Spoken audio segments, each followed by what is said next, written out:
우리를 예배 자리로 불러주신 하나님께 영광을 올려드립니다. 고등학교 다닐 때 고등부 회장을 했는데 어떤 교회에서 학생들의 찬양 경연대회가 열린다고 오라고 했습니다. 그래서 우리 고등부도 가겠다고 그랬더니 왜 그랬는지 지금도 이해를 못하겠습니다만 부장 장로님께서 절대 안 된다고 하셨습니다. 화가 머리끝까지 나가지고 부장님하고 고등부 회장인 저하고 싸우다가, 그래서 이제 부장님이 뭐라고 하든지 말든지 우리끼리 가겠다 이렇게 해가지고 연습을 해서 갔는데, 가서 어떻게 됐을까요? 우리가 당당히 아이고, 그때 불렀던 찬양이 이거거든요. 그래서 얼마나 이 찬양을 들으면 제가 몇십 년 전으로 돌아가는지 저항해가지고, 그리고 여기 남자가 중간에 혼자 부르는 게 있잖아요, 그죠? 그걸 제가 불렀다는 거 아니에요? 그래서 이 찬양을 좋아합니다. 뜻도 모르면서. 근데 나중에 보니까 그 평화의 동산, 주님의 동산은 천국을 말하는 거죠, 그죠? 우리 다 그 주님의 동산에서 만날 줄 믿습니다. 근데 이 땅에 있는 동안에는 영락교회가 주의 동산인 것입니다. 영락교회가 평화의 동산이고, 평화의 동산이니까 평화로워야 됩니다. 싸우고 미워하고 그러면 안 되고, 행복한 주님이 같이 하시는 아름다운 동산이 되기를 원합니다. 선교대회가 잘 마쳤는데 이제 행사로서의 선교대회는 끝났지만은 우리 가슴 속에 복음에 대한 열정을 가지고 구체적으로 가깝고 먼 곳에서 복음을 전도하도록 힘써 나가야 될 줄로 믿습니다. 수고하신 분들께 감사를 드리고요. 이제 또 오늘부터 전도행전 365를 시작하는데, 우리 사랑하는 이들을 주님께로 인도하기 위해서 최선을 다하기를 원합니다. 피터 스카지로라는 목사님이 계신데, 이분은 19살 때 찬양 집회에서 예수님을 영접했습니다. 그리고는 이제 목사님이 됐어요. 1987년에 뉴욕에 이민자들이 많이 섞여 사는 지역에다가 뉴 라이프 펠로우십 교회를 개척을 했습니다. 열심히 했어요. 그랬더니 6년 지나니까 영어로 예배드리는 곳에 출석하는 성도가 600명, 또 이분이 스페인어도 잘하셔서 스페인어로 예배하는 곳에 250명, 짧은 시간 안에 상당한 성공을 거두고 많은 이들이 그를 칭찬하게 되었습니다. 날마다 일정이 더 바빠졌고 설교도 더 많이 부탁을 받게 되었고, 또 다른 곳에 교회를 개척해서 복음을 전도하는 데도 힘을 쏟게 되었습니다. 그래서 다들 목회 성공했다고, 그 교회가 은혜로운 교회라고 이렇게 했지요. 그런데 어느 날 큰 충격을 받았습니다. 스페인어 예배에 갔는데 250여 명이 앉아 계셔야 될 그 자리에 달랑 50여 명만 앉아 있었고, 나머지 200여 명은 어디로 갔는지 알고 보니까 그 주간 안에 거기서 사역을 하던 부교육자가 성도들 200명을 모시고 간 건지 데리고 간 건지 바깥으로 나가서 교회를 따로 세운 거예요. 따로 교회가 쪼개졌어요. 너무나도 큰 충격을 받았지만 겉으로는 내색을 하지 않고 성도들에게 이렇게 말했다고 그럽니다. 하나님은 우리의 연약함까지 활용하셔서 하나님의 뜻을 이루시는 거다. 그러니까 하나였던 교회가 2개가 됐으니까 더 잘된 거다. 그러면서 굉장히 아량이 큰 사람처럼 남으신 50명 여러분들 중에도 혹시 가시고 싶은 분이 있으면 편하게 가시라고 그렇게 말했다고 합니다. 속은 다 썩는 거죠. 그 배신감, 상처가 너무 크고 막 분노가 계속 솟구쳐 오르고 욕이 막 튀어나오고, 하나님 앞에 기도도 안 되고, 기도라고 하는 게 이럴 줄 알았으면 목사가 안 됐을 텐데요, 왜 나를 목사가 되게 했어요? 이런 원망 섞인 기도를 했다고 합니다. 근데 이때 이분만 그런 게 아니에요. 그 아내 되시는 분도 다 무너져서 그들의 영혼이 처참한 상태에 떨어져 있었다고 합니다. 여러분, 이 이야기는 이제 그분이 쓰신 책 건전한, 정서적으로 건전한 제자, 이제 이런 책 속에 나오는 자기 고백이에요. 이분은 마태복음 16장 26절에 나오는 예수님의 말씀을 인용해서 자기 처지를 얘기했는데, 예수님께서 사람이 온 천하를 얻고도 자기 목숨을 잃으면 무슨 유익이 있겠느냐 이렇게 말씀하셨는데, 자신의 처지가 겉으로 보면 다 얻은 목사인 것처럼 보였지만 정작 자기 영혼도 잃어버린 초라한 존재에 불과했다고. 다 잘 되는 줄 알았지만 속은 썩고 있었고, 남들이 볼 때는 성공하는 사람처럼 보였지만 골마 터진 지가 이미 오래된 그런 자신의 모습을 발견했노라고 그렇게 고백하였어요. 성도 여러분, 저는 목회를 하면서 그런 경험들을 하기도 하고 또 그런 이들을 많이 보기도 했습니다. 가정도 잘 지키고 사업도 잘하고 교회 와서도 봉사도 열심히 하는 것 같은데 영혼의 기쁨이 바싹 마른 이들을 많이 보았습니다. 또 어떤 분들은 아무 문제가 없는 것 같아요. 먹을 거 입을 게 많고 경제적으로도 풍족하고 부족함이 없는 것 같이 살아서 다른 사람들에게 부러움의 대상이 되는데 정작 그 영혼은 늘 배고픔을 느끼고 텅 비어있는 사람들을 많이 보았습니다. 여러분, 이건 목회자도 예외가 아니어서 뭐 설교 잘하는 목사라고 목회 잘한다고 존경받고 칭찬받는 이들이 오히려 그 심령이 다 무너져 내려가지고 이거 어디서 위로를 받아야 될지 몰라서 인간적인 위로를 찾아다닙니다가 목사로서 해서는 안 되는, 추구해서는 안 되는 것들을 추구하다가 완전히 주저앉는 경우도 여러 차례 본 적이 있습니다. 여러분, 왜 우리는 이런 경험들을 하게 되는 것일까요? 아까 그 말씀드린 피터 스카지로 목사님의 경우에는 왜 그런 일이 벌어졌다고 말하면 되겠습니까? 우선 겉으로 보면 그 부교육자가 배신해서 그렇다, 사람이 어떻게 그럴 수 있느냐 원망하겠죠. 사람 원망하고 또 따라 나간 200여 명의 사람들을 원망할 수 있겠죠. 여러분, 지금까지 우리 많은 경우에 사람 원망 숱하게 했습니다.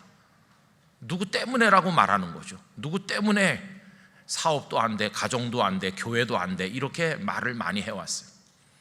또 어떤 경우에는 어떤 환경, 우리 사회적인 환경, 뭐 어떤 특수한 구조적인 문제들을 끄집어내면서 그런 것들에서 원인을 찾으려고 했을 때도 많이 있습니다. 아마 우리 영락교회 지금 성도님들 중에도 어려움을 겪으시는 분들, 아마 이 얘기가 꼭 내 얘기 같다 이렇게 느끼시는 분들이 계실 거라고 생각합니다. 많이 어려우신 분들이 있죠. 자, 그런데 여러분, 어려운 걸로 따지면 우리가 어렵겠어요? 아니면 우리가 성경에서 만나는 사도 바울이 어려우셨겠어요? 저는 바울 서신을 이렇게 쭉 읽고 사도행전을 읽을 때마다 우리도 어려움을 많이 경험하지만 그래도 바울 사도보다 더 어렵다고 말할 수는 없겠다 하는 생각을 가질 때가 많이 있습니다. 잘 아시는 것처럼 그는 본래 사울이라는 이름을 가지고 살았고 유대 지도자들에게 신뢰를 받던 장래가 보장된 그런 청년이었어요. 이대로 잘 나가기만 하면 유대 사회에서 이름을 드날리고 잘 살 수 있다, 이런 여건을 다 가진 사람이었습니다. 그런데 어느 날 다메섹으로 가는 길에 우리 주님께서 그를 마치 낚고 채듯이 이방의 복음을 전할 사도로 그를 불러 세우신 다음부터 그동안에 그를 지탱해 주었던 모든 게 다 하루아침에 붕괴되었습니다. 견디기 힘든 고통을 겪게 됐죠. 여러분, 그가 경험했던 고통 중에 가장 힘든 건 사람들을 잃어버렸고 사람으로부터 고통받았다는 것입니다. 그때까지 그를 칭찬하고 박수하던 사람들, 그를 가깝게 여겨주던 사람들, 그의 미래가 될 수 있도록 모든 걸 다 도와주던 그런 사람들이 순식간에 돌아서서 그에게 손가락질을 하기 시작했고 그를 미워하기 시작했고 그의 적이 되어서 심지어는 저 녀석을 죽여야 된다고 그렇게 말하는 사람도 많아졌습니다. 어저께까지 나랑 가장 가깝게 소통하던 사람들이 하루아침에 나를 죽이려고 달려든다는 거, 여러분 그런 거 경험해 보셨나요? 뿐만 아니라 믿었던 사람들에게 고통받는 것은 그 이후에도 여전했습니다. 그는 열심히 사방으로 다니면서 예수님의 생명의 복음을 그들을 사랑하는 마음으로 전했는데 어떻게 된 일인지 바울에게서 복음을 듣고 믿은 그런 성도들조차도 바울을 손가락질하는 사람들이 많이 생겼는데, 고린도 전후서에 보면 바울이 과거에 핍박자였다는 걸 끄집어내서 비난하는가 하면 그런 사람이 전해준 복음을 어떻게 믿을 수 있겠느냐, 그러면서 바울을 얼마나 깎아내리고 비난하는지. 유대 지도자들에게서 미움받는 거야 이제 예수님을 따르게 됐으니까 이해할 수 있다고 할지라도, 복음을 전해준, 그래서 예수님을 믿는다는 사람들까지 자신을 비난할 때 이 바울이 감당하기 쉬웠겠습니까? 여러분, 우리가 고린도 전후서를 읽어보면 그가 얼마나 괴로워했었나 하는 것을 우리가 알 수 있죠. 뿐만 아니라 그의 삶의 환경이 다 무너졌어요. 고대강실 좋은 저택에서 편안한 삶을 살기는커녕 장거리 여행을 많이 끊임없이 해야 되는데, 육로로 가다가 강도를 만나고 해로로 가다가 풍랑을 만나고 노숙도 하고 굶주리기도 하고 그런 고초를 많이 겪었어요. 거기다가 얻어맞기도 많이 얻어맞고 감옥에 갇히고 죽음의 위협도 숱하게 넘기면서 그렇게 사셨어요. 그러니 여러분, 우리가 여러 가지 어려움을 많이 만난다고 하지만 바울처럼 좌절할 위기, 포기할 위기, 모든 데 다 그냥 무너져 내려서 거기서 그냥 이게 끝이다 이렇게 주저앉을 위기가 바울보다 더 많은 사람이 어디 있었을까, 그런 생각을 하게 됩니다. 오늘 우리가 읽은 이 14장 19절 이하의 말씀은 바울이 여러 차례 전도 여행을 하셨는데 그 중에서 제1차 전도 여행의 끝자락을 우리가 읽은 겁니다. 여러분, 1차 전도 여행에 국한해서 말해도 많은 어려움이 그 과정에 있었어요. 예를 들면 바보라고 하는 곳에 갔을 때 거기 유대인 마술사 시몬이라는 사람이 복음을 전도하지 못하도록 얼마나 그를 방해했는지 모릅니다. 그런 방해에 부딪혔어요. 또 이고니온이라는 곳에 가서 유대인 회당에서 하나님의 말씀을 열심히 설교를 했는데 그 사람을 돌로 치려고 그랬어요. 그 전에 비시디아 안디옥에서도 마찬가지였고, 그래서 할 수 없이 옮긴 곳이 루스드라 아닙니까? 루스드라로 옮겼는데 거기 가서 보니까 날 때부터 걷지 못하던 불쌍한 사람을 받고 주님의 능력이 나타나서 그 사람을 일으켰어요. 그랬더니 이 바울과 바나바를 처음에는 신이라고 추앙했어요. 그러더니 갑자기 분위기가 바뀌더니 사도 바울을 돌로 쳤어요. 이고니온에서 돌에 맞을까봐 루스드라로 옮긴 건데, 루스드라로 옮겨서 돌에 얼마나 많이 맞고 피투성이가 됐는지, 돌로 던지던 사람들이 죽었다, 내다 버려라, 그래서 내다 버린 겁니다. 그러나 하나님은 그를 다시 일으켜 세우셨죠. 이런 고통이 1차 전도여행 안에도 계속 있었다는 것을 우리가 알 수 있어요. 여러분, 그럼 우리가 이제 여기서 무슨 얘기를 해야 되는 것입니까? 오늘 우리가 이런 말씀을 나누는 이유가 어떻게 하면 내 인생에 시련도 실패도 어려움도 없이 통과할 수 있을까? 그것 때문입니까? 여러분, 우리가 이 말씀을 통해서 하나님, 저의 인생에, 저의 사역에, 저의 삶의 모든 영역에 요만큼의 시련도 어려움도 실패도 좌절도 없게 해 주십시오, 이렇게 기도하기 위해서 이런 말씀을 나누는가? 그게 아니라는 것입니다. 여러분, 그 사람이 어려움을 많이 겪었는지 적게 겪었는지, 그 어려움의 정도가 어느 정도였었는지, 그거는 본질적인 얘기는 아닙니다. 우리 성도가 넘어야 될 본질적인 내용은 어려움이 있든지 없든지, 그 어려움이 심했던지 가벼운 것이었든지 간에 거기서 패배하지 않고 견뎌내고 그걸 뚫고 나가고 그걸 극복을 해서 주께서 원하시는 인생을 살아내고 목적지에 도달했는가, 그게 바로 우리가 생각해야 될 본질이라 하는 것입니다. 여러분, 시련이 없는 인생이라고 성공하는 인생인가요? 그렇지 않습니다. 역사 속에 빛나는 분들, 우리 믿음의 선배들은 시련이 없었기 때문에 우리 앞에 우뚝 서 계신 것이 아니라 많은 어려움에도 불구하고 그것을 극복하고 주님 주신 길을 끝까지 걸었기 때문에, 그래서 오히려 더 빛이 나고 더 큰 감동과 감화를 우리에게 끼치고 계시다 하는 것입니다. 여러분, 우리 중에도 힘드신 분들이 많은 줄 아는데 사도 바울처럼 승리하시기를 축원합니다. 그 시련이 여러분의 인생을 더 돋보이게 만드는 그런 환경이 되기를 간절히 기원하는 것입니다. 그러면 바울 같은 분들, 우리 믿음의 선배들은 어떻게 그 많은 난관을 통과할 수 있었을까? 어떻게 승리자가 됐나? 여러분, 그 비결을 보여주는 말씀이 오늘 본문 26절이라고 할 수 있겠습니다. 26절을 우리 다 같이 함께 읽도록 하십니다. 거기서 배 타고 안디옥에 이르니 이곳은 두 사도가 이룬 그 일을 위하여 전에 하나님의 은혜에 부탁하던 곳이라. 아멘. 오늘 본문을 읽어보시면 안디옥이라고 하는 곳이 두 군데 나옵니다. 그 앞에 나오는 안디옥은 비시디 안디옥, 오늘 터키의 중간쯤 있는 곳이죠. 그런데 나중에 나오는 안디옥은 수리아 안디옥, 터키의 동남쪽 끝에 있는, 둘 다 지금 터키 안에 있어요. 그 비시디아 안디옥에서는 회당에서 말씀을 전하다가 핍박을 받은 곳이고, 여기 밑에 있는 수리아 안디옥은 우리가 흔히 알고 있는 안디옥 교회, 거기가 바로 수리아 안디옥이죠. 거기서 바울과 바나바가 선교사로 파송을 받고 이제 다시 돌아온다, 그런 얘기죠. 그런데 이 사도행전을 기록하신 분이 누구십니까? 누가이시죠. 사도행전을 누가 기록했을까요? 누가가 기록하셨죠. 무슨 말인지 잘 모르시는 분은 집에 가서 기도해 보시기 바랍니다. 그런데 사도행전을 기록한 누가가 또 뭘 기록했죠? 누가복음을 기록했죠. 이렇게 쉬운 게 어디 있어요, 그죠? 누가가 썼기 때문에 누가복음이고, 그 누가께서 이걸 사도행전도 속편처럼 기록하셨죠. 근데 그분은 의사인데 지금 누가가 안디옥을 뭐라고 소개하고 있습니까? 전에 하나님의 은혜에 부탁하던 곳이라고 안디옥을 설명하고 있어요.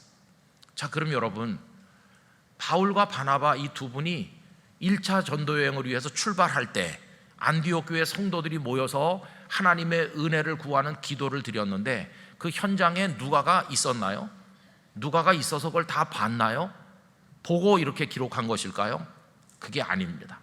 누가는 그때는 사도 바울 곁에 있지 않았어요. 나중에 바울의 동료가 되신 분이 누가죠. 그러면 1차 전도여행을 출발할 때 안디옥의 성도들이 하나님의 은혜에 그들을 부탁한 것을 어떻게 알게 됐을까요? 그 이유는 간단한 거죠. 나중에 누가를 만났을 때 사도 바울이 입만 열면 안디옥을 얘기하면서 안디옥이 어떤 곳인가를 말했는데, 다른 걸 말한 게 아니라 하나님의 은혜에 부탁하는 기도를 드려준 곳이라고 계속 말했기 때문에, 누가가 생각할 때 안디옥 그러면 그 도시가 얼마나 큰지, 인구가 얼마나 살고 있는지 이런 거가 생각나는 게 아니라 하나님의 은혜에 부탁하던 곳이다, 이게 제일 먼저 생각난다는 것입니다.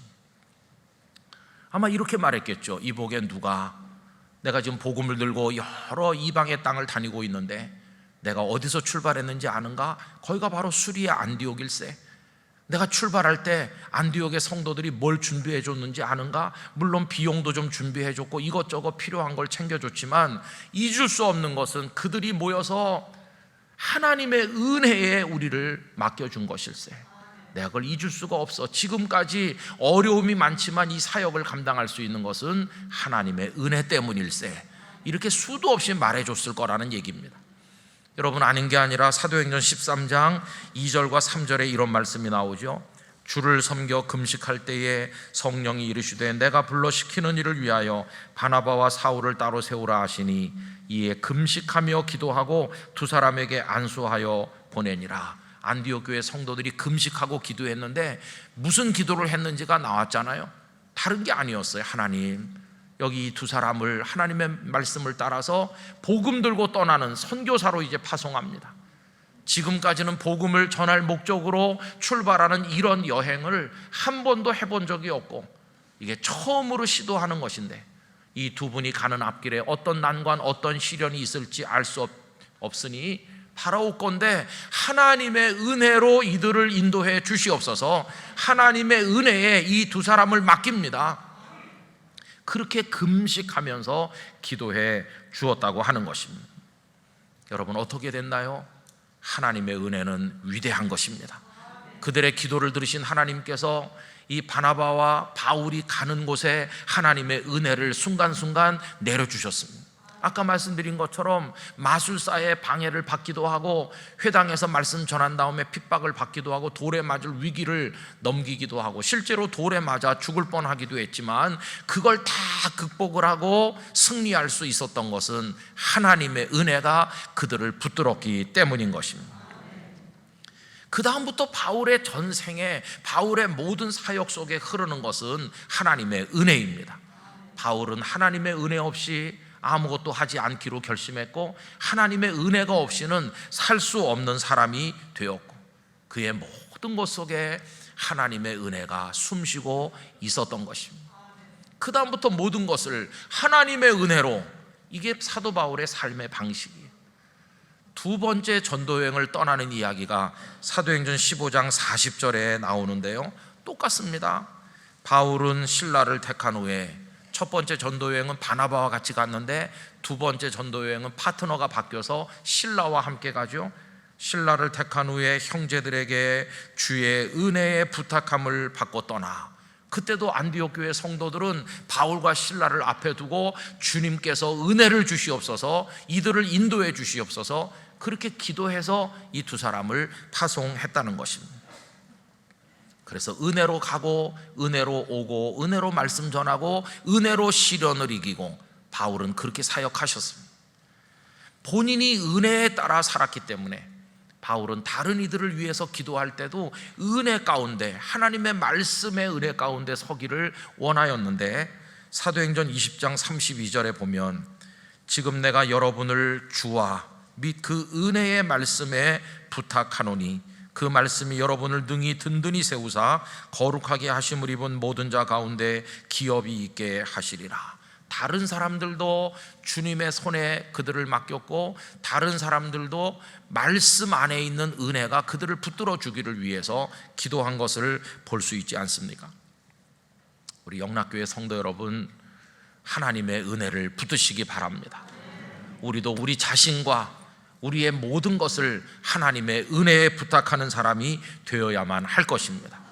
이 은혜라고 하는 단어를 좁은 의미로 말하면 멸망해야 마땅하고 이미 멸망한 것과 다를 바 없는 나 같은 죄인을 아무 조건 없이 무조건적 사랑으로 십자가와 부활의 그 복음을 통하여 구원해서 건져주신 하나님의 사랑, 이게 은혜라고 좁은 의미에서 말하는 것이죠.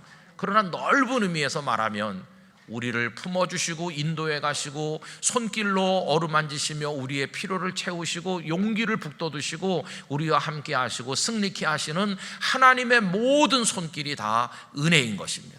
그 은혜에 우리 자신도, 우리 가족들도, 우리의 삶의 터전도, 영락교회도 다 부탁하듯 맡기고 은혜 안에서 살아야만 된다는 것입니다. 하나님의 은혜 안에 살게 되면 하나님께서 우리 마음속에 확신과 위로를 주십니다. 내가 너와 함께 있다 확신하도록 도우셔서 쓰러지지 않게 해주십니다. 바울에게도 그랬는데 사도행전 18장 9절과 10절에 보면 밤에 주께서 환상 가운데 바울에게 말씀하시되 두려워하지 말며 침묵하지 말고 말하라. 내가 너와 함께 있음에 어떤 사람도 너를 대적하여 해롭게 할 자가 없을 것이니 이는 이 성중에 내 백성이 많음이라 하시더라. 대도시 고린도에 도착하고 나니까 어떻게 어디서 시작해야 될지 막막한 바울이었습니다. 얼마나 외롭고 힘들었을까요? 그때 주께서 은혜로 그를 붙드시는데 내가 너와 함께 있다고 말씀해 주는 거예요. 여러분, 우리가 세상을 살아가면서 하나님께서 나와 같이 계신 줄 믿습니다, 이 확신을 가지게 된다면 승리하게 되는 거 아니겠습니까? 또 은혜는 모든 게 불확실한 상황이지만 반드시 열매를 거둘 수 있다는 확신으로 미래를 향해 나가도록 용기를 주는 것입니다. 사도행전 23장 11절 그날 밤에 주께서 바울 곁에 서서 이르시되 담대하라. 네가 예루살렘에서 나의 일을 증언한 것 같이 로마에서도 증언하여야 하리라 하시니라. 여러분, 바울은 로마의 복음을 전할 꿈을 가지고 준비했잖아요. 그런데 예루살렘에 왔다가 로마로 바로 가질 못하고 붙들려서 2년이나 억류되지 않았어요. 로마로 가야 될 내가 지금 옥에 갇히게 되다니 얼마나 낙심되겠어요. 그런 상황이지만 하나님의 은혜는 그에게 미래에 거둘 열매를 분명히 보여주시는 거죠. 예루살렘에서 증언한 것처럼 로마에서도 증언하게 될 테니 낙심하지 말아라. 로마에서도 복음을 전할 것이다. 그래서 그로 하여금 당장은 옥에 있지만은 로마에서 말씀을 전하는 꿈을 잃어버리지 않게 하시고 그를 격려하신 것을 볼 수 있습니다. 또 하나님의 은혜는 그 과정 속에서 생각지 못했던 열매를 거두게 하시고 기적을 맛보게 하십니다. 결국 그가 로마로 가게 됐는데 백길로 가다 보니 유라굴로 광풍을 만났죠. 죽을 고비를 만나는 것 같았지만 그 배에 탄 276명이 다 살아나는 하나님의 역사를 경험하게 하시지 않았습니까? 그 배가 밀레도에 표류해서 걸리게 됐는데 그 밀레도 섬에 사람들이 구원받게 되지 않았습니까? 만약에 본래 계획대로 갔으면 밀레도 섬에는 가지 않았을 텐데 하나님은 하나님의 방식으로 은혜를 베푸셔서 사도 바울로 하여금 기적을 경험하게 하신 것이었습니다. 여러분, 이렇게 성도는 많은 악조건을 만나고 누구 때문에라고 원망할 상황을 만나고 힘든 상황 속에 떨어지지만 하나님의 은혜의 손길에 우리를 부탁하고 우리를 맡길 때 그 속에서 견딜 수도 있고 극복할 수도 있고 승리자가 되는 줄로 믿습니다. 결국 은혜를 따라 사는가, 은혜가 말랐는가, 그게 문제죠. 앞에서 말씀드린 그 피터 스카지로 목사님도 처음에는 그 부교육자를 원망하고 따라 나간 사람 원망하고 환경을 탓하고 뭐 여러 가지 원망을 쏟아놓았어요. 그러나 하나님 앞에 엎드려서 눈물로 부르짖을수록 결론이 뚜렷해졌다고 합니다. 그 결론은 뭐냐 하면 내 문제 때문이다. 그 원인이 바깥에 있는 게 아니라 내 안에 있다. 내가 영적으로 정서적으로 건강하지 못해서 내 심령이 골마 터져 무너져 있어서 그렇다. 결국 결론은 하나였는데 겉으로 보면 다 잘하고 있는 것처럼 보였지만 하나님의 은혜로부터 끊어졌기 때문에 이렇게 된 거다 하는 것을 알게 되었다는 것입니다. 성도 여러분, 우리 다 마찬가지입니다. 은혜로부터 끊어지면 그는 무너지게 되어 있어요. 겉으로 보면 근사해 보여도 실패자가 되는 것입니다. 저는 지금까지 성도들도 많고 예배당 시설도 훌륭하고 하나도 부족함이 없어 보이는 교회를 목회하는 목사님들이 전혀 행복하지 못한 걸 많이 봤습니다. 누가 봐도 좋은 목회 환경에 있는데 그 영혼이 얼마나 외로운지, 얼마나 고달픈지 행복하지 못하고, 그러다 보니까 다른 데서 위로를 찾으려고 따라다니다 결국은 주저앉는 경우를 많이 보았어요. 너무나 안타깝죠. 그러나 성도가 몇 분 되시지도 않고 낡은 예배당, 때로는 비가 새서 그릇을 받쳐놔야 될 만큼 보잘것없는 교회에서 목회하면서도, 그러면서도 늘 행복해서 마치 그 얼굴을 보면 예수님을 보는 것처럼 행복한 목사님들도 많이 만나보았어요. 그 관건이 무엇입니까? 다른 게 아니에요. 하나님의 은혜의 손길에 따라서 사는지 그렇지 않은지 거기 달려있는 것이에요. 은혜는 우리를 강하게 만들고, 은혜는 우리를 참도록 만들고, 은혜는 우리를 겸손케 만들고, 은혜는 우리로 하여금 극복하여 승리자가 되도록 만들어주는 것입니다. 하나님의 은혜가 인도할 줄 믿습니다. 이렇게 확신하는 사람은 인간적인 수단을 억지로 동원해서 안 되는 걸 되게 하려고 편법을 쓰거나 조급하거나 이렇게 하지 않아요. 하나님의 은혜에 따라 느긋하게 걸으면서 하나님께서 이끄시는 대로 한 걸음 한 걸음 중단 없이 걸어 주님 나라에까지 이르게 되는 것입니다. 여러분, 하나님의 은혜에 여러분을 맡기셔야 됩니다. 가족을 맡기십시오. 일터도 맡기십시오. 우리 영락교회도 하나님의 은혜의 손길에 맡겨야만 될 것입니다. 하나님의 은혜로 77년을 지냈으니 앞으로도 그렇게 될 줄로 믿습니다. 자, 그런데요, 중요한 게 있어요. 그럼 하나님께 내가 은혜를 구하고 하나님 나에게 은혜를 부어주시고 그 은혜에 내가 응답하고, 하나님의 은혜는 때로는 기도 중에 오기도 하고 말씀 속에 오기도 하고 다양한 환경 속에서 하나님 나에게 다가오시는데, 이걸 내가 어떻게 알고 응답하면서 살 수 있을까 할 때 중요한 것은 우리 신앙생활에 이 공동체적 차원만 있어서는 안 되고 반드시 개인적인 차원이 있어야 된다는 것이. 목사님, 나는 주일 예배 빠진 적이 없어요. 그런데 왜 내 영혼이 이렇게 외롭고 힘들까요? 이렇게 말씀하는 분들이 있을지도 모르는데, 신앙의 개인 차원이 있어야 돼요. 내가 비록 전체가 같이 드리는 이런 예배에 빠지지 않고 오지만은 하나님과 나 사이에 은밀한 교제가 꼭 있어야 되는 거예요. 여러분, 사도 바울에게 아까 몇 군데 성경 말씀 읽어드렸는데, 바울에게 하나님께서 내가 너와 함께 있다, 로마에서도 증언해야 될 것이니 낙심하지 말아라, 이렇게 말씀할 때 수많은 사람이 모인 자리에서 바울을 따로 불러내서 거기서 공개적으로 말씀하셨나요? 아니에요. 그건 바울밖에 모르는 시간에 바울과 하나님 사이에서 있었던 지극히 은밀하고 개인적인 일이에요. 그래서 하나님의 은혜라고 하는 것은 받는 사람밖에 모르는 겁니다. 하나님과 우리 사이에 개인적인 1대1의 교제가 있어야 되는 거죠. 여러분, 개인적인 기도를 깊이 들이시기를 바랍니다. 하나님의 말씀에 민감한 반응을 보이시기를 바랍니다. 말씀을 읽다가 그 말씀이 나에게 어떤 도전을 줄 때 그 말씀에 응답하셔야 되는데, 이 신앙의 개인 차원을 개척해 나가야 되는 것이죠. 우리 대부분의 많은 성도들이 그냥 주일 예배에 참석한 것으로 끝내는 거예요. 하나님과 나 사이에 개인적인 그게 없어요. 하나님의 은혜를 받을 수 있는 접촉점이 없는 사람이 너무 많아요.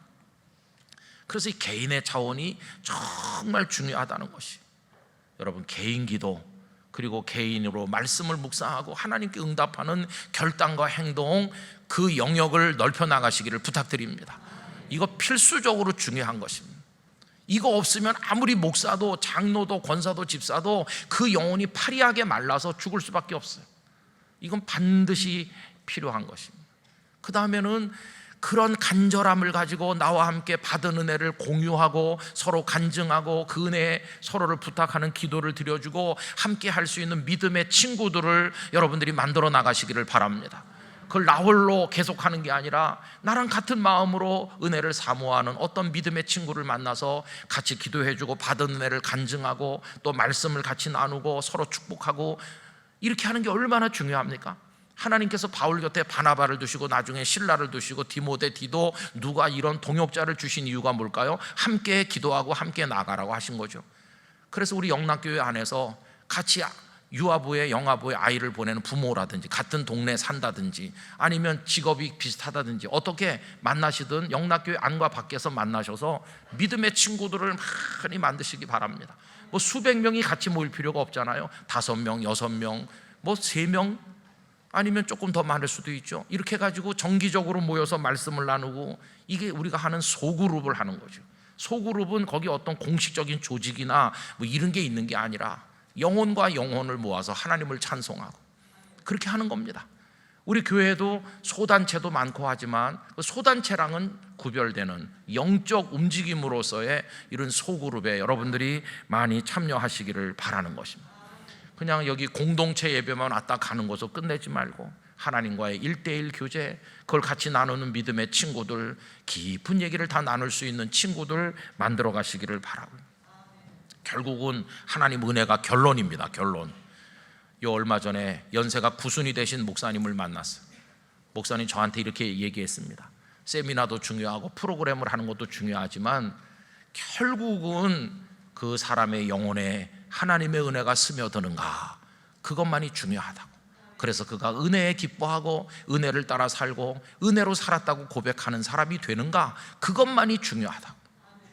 여러분, 우리가 이제 전도를 할 텐데 예배당에 모셔다가 앉게 하는 건 전도가 아니에요. 그거 가지고는 안 되는 것이죠. 그분의 심령 속에 하나님의 은혜가 스며들어야 되는 것이에요. 그래서 그분도 하나님의 은혜가 없이는 못 산다는 걸 깨달아서 자신을 은혜에 부탁하는 사람이 되기까지 옆에서 도울 때 그게 온전한 전도가 되는 것이에요. 여러분, 하나님의 은혜로 살아왔는데 앞으로도 하나님의 은혜 안에 살기를 바라고, 그래서 하나님의 은혜를 따라 승리하는 우리 모두가 되기를 원합니다. 맨 나중에 우리 생애가 끝날 때 참 어려움이 많았죠. 나를 미워하는 사람도 많았죠. 실패도 많이 했죠. 저 그냥 주저앉고 싶은 때가 많고도 또 많았죠. 그러나 하나님의 은혜는 나를 일으켜 세우고 또 위로해 주셨고 오늘 여기 주님 품에 안기기까지 은혜로 살도록 하셨습니다. 이렇게 하나님을 찬송하게 되기를 원하는 것입니다. 우리 영락의 성도들, 또 방문하여 오신 분들, 영상으로 함께하는 모든 분들에게 하나님의 은혜를 따라 살아가는 축복이 임하시기를 간절히 축원합니다. 기도하겠습니다. 아버지 하나님, 하나님의 은혜에 부탁하나이다. 저희 자신과 가족과 일터와 영락교회와 한국교회 모든 것을 하나님의 은혜에 맡깁니다. 은혜로 인도해 주시옵소서. 예수님의 이름으로 기도드리옵나이다. 아멘.